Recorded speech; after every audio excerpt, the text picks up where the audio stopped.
Bom dia, queridos irmãos. Estamos iniciando mais uma escola bíblica virtual. Estamos estudando a carta de Paulo aos Efésios com o seguinte tema: o mistério revelado e uma oração fervorosa. Hoje nós vamos entrar no segundo tópico, a fervorosa oração de Paulo. Então, para entendermos sobre esta oração, nós vamos estudar um pouco sobre todo o conteúdo, o que Paulo fala, o que ele pede, qual é a intenção, qual a finalidade desta oração. Primeiro, qual é a melhor maneira de analisar a vida do cristão? A melhor maneira de analisar a vida do cristão é ouvir o conteúdo das suas orações e a intensidade com que ele as faz. Descobrir as suas ansiedades e ambições. Ou seja, você está atento ao que está passando na vida do seu irmão. Às vezes a sua oração está demonstrando quando ele está abatido, deprimido, precisando de uma palavra de apoio, de consolo, de conforto. Ou às vezes as ambições que ele tem a respeito da vida material não corresponde com a palavra de Deus. Ou seja, a teologia da prosperidade não tem razão nenhuma para você orar por isso. Porque Jesus nos ensina a orar o pão de cada dia, aquilo que nós temos necessidade. Né? Jesus ele fala para a gente ajuntar tesouros no céu, onde a traça e a ferrugem não corroem e o ladrão não rouba. Então, nós vamos ver que, ao analisar as orações, nós vamos entender o que está passando na vida do ser humano. Todos nós oramos acerca do que nos preocupa e, evidentemente, não nos importamos com assuntos que não incluímos em nossas orações. A oração expressa um desejo, a oração expressa o que está dentro do coração e da alma do ser humano. Então tem algumas coisas que nós não incluímos nas orações, principalmente em relação à oração de pedir perdão, de confissão. Muitas das vezes nós queremos esconder de Deus alguns pecados e não incluímos isso nas orações. Então, a oração deve expressar tudo que está dentro da sua alma, dentro do seu coração. Então, nós vamos analisar o conteúdo da oração de Paulo. O que Paulo está discorrendo ali na sua oração? A princípio, hoje, nós vamos ver apenas a introdução da oração de Paulo. O que Paulo está mostrando na sua introdução? E a partir do que ele coloca na introdução, nós vamos entender o que ele vai estar pedindo ou entender o conteúdo geral da oração dele. Efésios capítulo 3, 14 a 16 diz: por esta causa me ponho de joelhos diante do Pai, de quem toma o nome toda a família, tanto no céu como sobre a terra, para que, segundo a riqueza da sua glória, vos conceda que sejais fortalecidos com poder, mediante o seu Espírito no homem interior. Efésios capítulo 3, do verso 14 a 16. Então nós iniciaremos olhando para a introdução desta oração. O que Paulo está dizendo aqui? O que nós podemos tirar de lição, de fortalecimento, de vida e também de entendimento para que possamos orar de acordo com a vontade de Deus? Paulo ele inicia a oração colocando por esta causa. Ou seja, ele tinha algo em mente. Estava acontecendo algo que estava mexendo com o seu pensamento, com a sua vida. E mexeu a tal ponto dele colocar por esta causa. Ou seja, que causa Paulo tem em mente? Nós podemos notar duas respostas. A primeira é o eterno propósito que Deus estabeleceu em Jesus.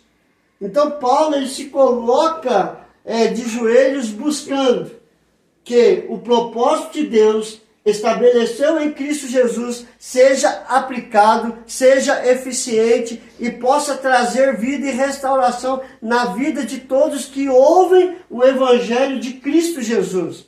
E isso fica claro em Efésios 3:11, segundo o eterno propósito que estabeleceu em Cristo Jesus, nosso Senhor. Então ele estava orando para que esse propósito seja estabelecido pela fé em Cristo Jesus na vida de todos os ouvintes. E a segunda resposta, a preocupação de Paulo com os Efésios. É interessante que desde o capítulo 1, Paulo está tratando a vida dos Efésios. Primeiro ele olha a fé e o amor que estavam sendo vividos diariamente. Mas Paulo ele ora para que esta igreja pudesse crescer cada dia mais e mais na presença do Senhor. Então ele tinha uma preocupação com a igreja em Éfeso, que é a igreja dos Efésios. E o capítulo 11 mostra: portanto vos peço que não desfaleçais nas minhas tribulações por vós, pois nisso está a vossa glória.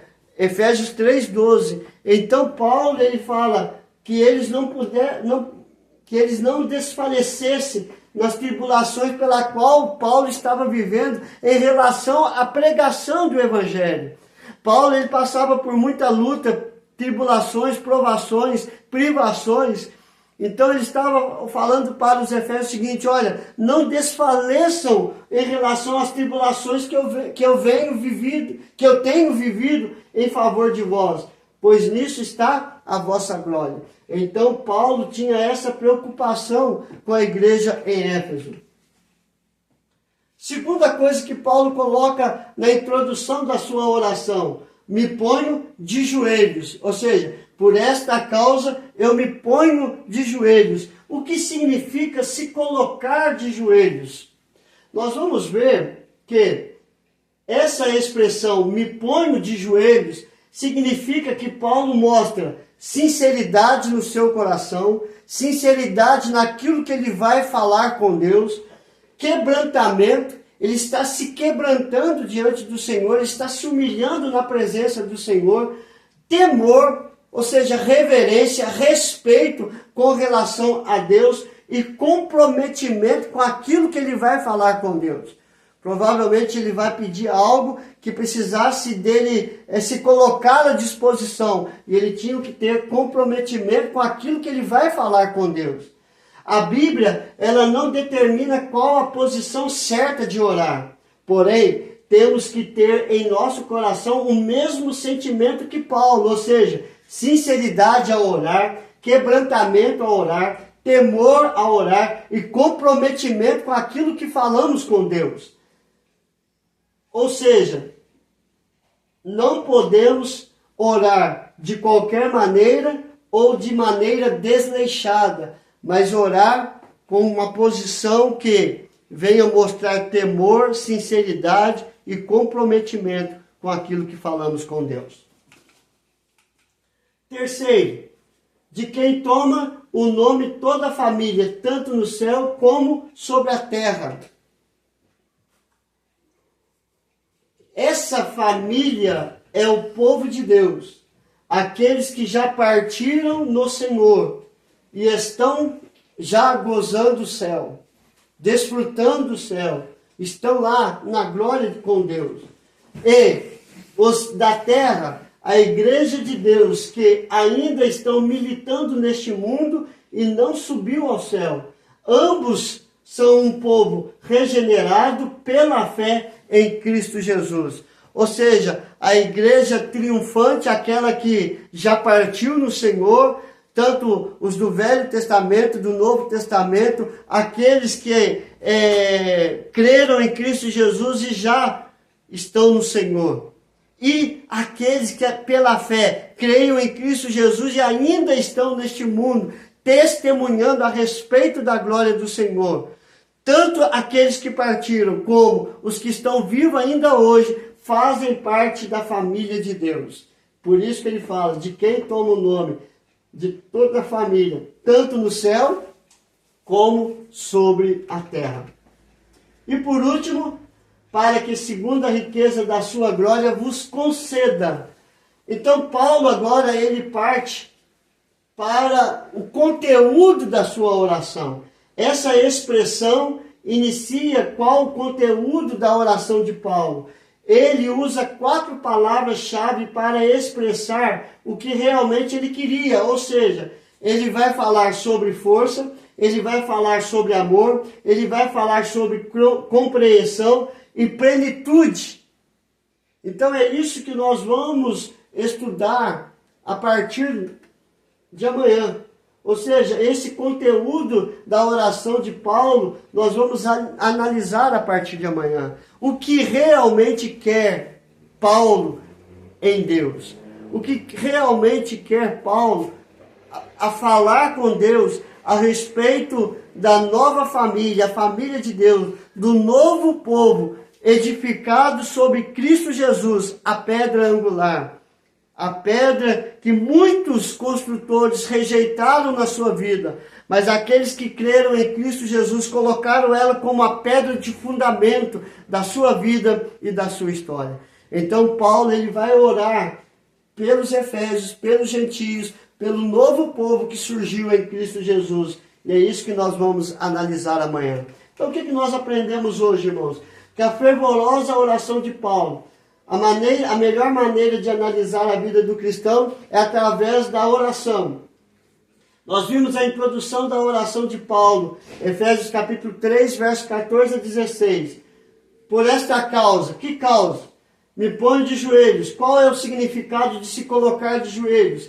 De quem toma o nome de toda a família, tanto no céu como sobre a terra. Quem é esta família? Um povo edificado em Cristo Jesus, para que segundo a riqueza da sua glória vos conceda. Qual é a finalidade da oração de Paulo? É o que nós vamos ver amanhã. Vamos orar, queridos? Senhor, em tua palavra nós nos colocamos para que, debaixo das tuas mãos, aplicando esta palavra, nós vamos ser restaurados, edificados, fortalecidos, sustentados em amor. Que amor? O teu grande amor, provado naquela cruz, Cristo Jesus, que nos dá vida, que nos dá esperança, que nos dá acesso até a tua presença, que nos deu vida e vida em abundância. Nós te louvamos e te adoramos, ó Pai. Perdoa os nossos pecados, aumenta a nossa fé. Abençoe cada ouvinte. Se há alguém enfermo, coloque a tua mão de cura, de restauração, ó Pai. Transforma a vida dos casados, restaurando o amor, a paz, o diálogo, trazendo, Senhor Deus, uma nova reconciliação entre ambos e uma reconciliação com o Senhor. E que possam continuar firmes na promessa que fizeram, que até a morte os separe. Esta é a nossa oração, em nome de Jesus, hoje e sempre. Amém e amém. Que Deus te abençoe, queridos, e até amanhã, em nome de Jesus.